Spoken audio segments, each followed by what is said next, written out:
Hey there mga ka-Quizzy! I bet hindi kayo nagtataka why I am holding my first credit card. And you might not be curious enough to know bakit may hawak akong parcel. Ito palang parcel na ito is also a credit card. Technically, this too is the same credit card. Yes, parehas lang po sila. What? What? Is that even possible? Baka sabihin niyo po yan.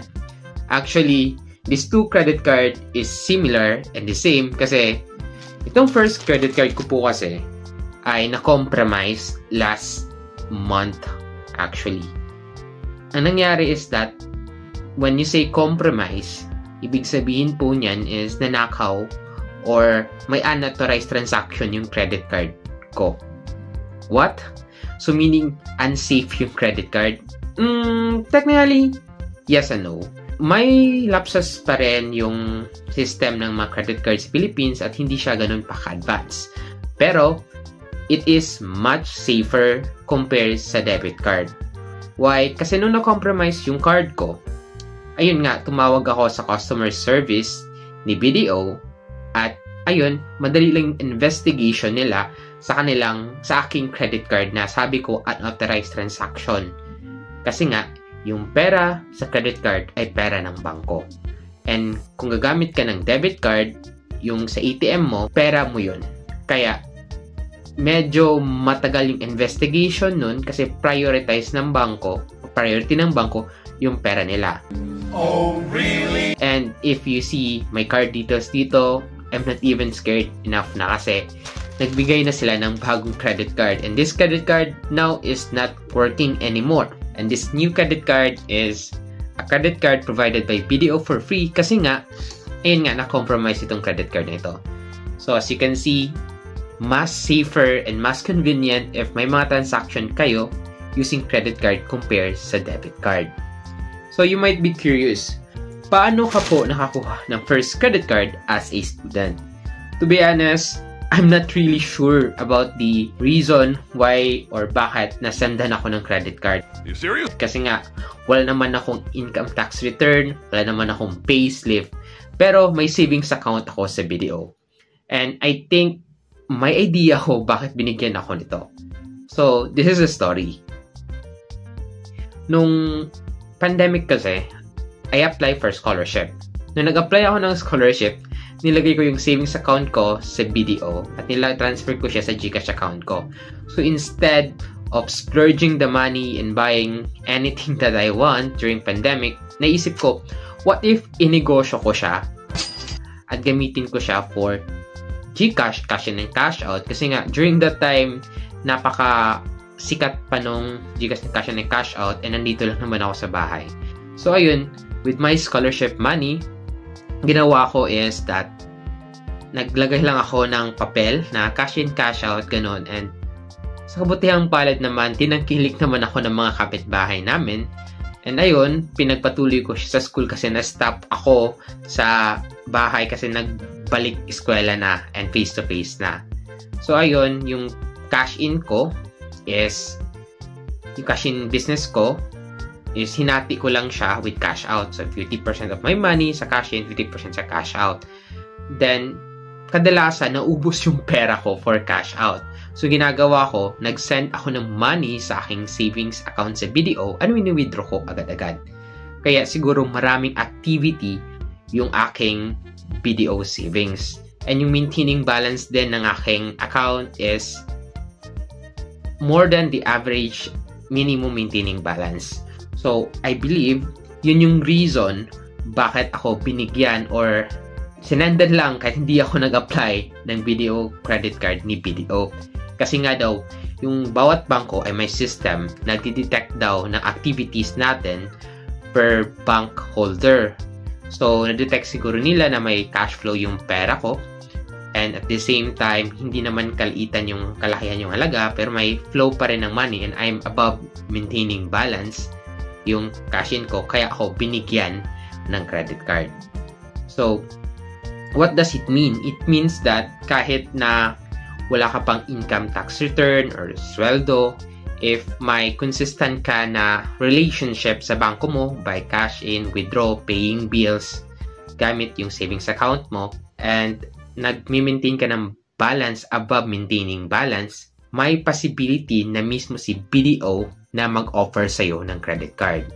So, ano yung kagandahan ng credit card na sinend sa akin? So, to be honest, actually, hindi ko siya nagustuhan. Bakit hindi ko siya nagustuhan is, first and foremost, itong credit card na ito is installment card. What does it mean? It means that if may credit limit ako na 20,000, yung whole 20,000, pwede ko siyang utangin. Oh my God! Unlike yung other credit card na siguro 25% lang yung pwede mo utangin. So like, if may credit limit ka na 50,000, 12,500 lang yung cash advance mo. So, if kaya ko naman utangin lahat ng pera sa card na ito, bakit hindi ko siya nagustuhan? Hindi ko siya nagustuhan, first and foremost is, wala siyang point system. So, ibig sabihin, nagagastos ako gamit this credit card, walang babalik sa akin na points. Second, no, hindi kasi ma-waive yung annual fee nito for life even though I keep on spending money. Nung tinawag ako sa customer service ni BDO.